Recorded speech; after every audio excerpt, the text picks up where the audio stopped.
सकाळी सकाळी डॉक्टरकडे जाऊन आली होती, पण बड्डेचं इन्व्हिटेशन होतं त्याच्यामुळे खाली यावेच लागलं बड्डेसाठी.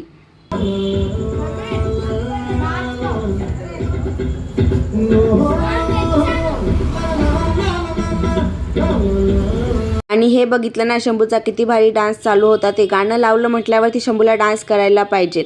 आणि तशीच बड्डे गर्लही होती, तिलाही गाणं लावल्यानंतर डान्स करायला पाहिजे.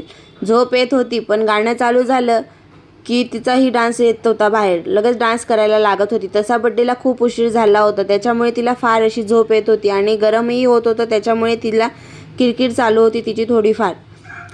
फायनली केक वगैरे कट केला, थोडंफार एन्जॉय केला. आणि शंभू बघा किती शांत बसलेला आहे. ते असं नाही की लहान मुलगा आहे म्हणून खूप त्रास देईल, एकदम शांत बसलेला होता. आणि इकडे आपल्याकडे कसं औक्षण वगैरे करतात, तर इकडे डोक्यावरती अक्षदा वगैरे टाकतात.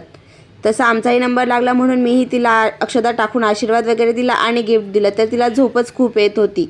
तिला आतमध्ये नेलं, तोपर्यंत इकडे ह्या दोघं मित्रमैत्रिणींचा केक कटिंगचा कार्यक्रम चालू होता. हे यांचं असे, तुझं माझं जमेना आणि तुझ्या वाचून करमेना, असे राहतात, असे भांडणही करतात आणि लगेच गोडही होतात. तर बघा शंभूने केक कट केला आणि तिला किती भारी खाऊ घालतोय ते. तर चला आता भेटूया उद्या नवीन ब्लॉगमध्ये, तोपर्यंत बाय.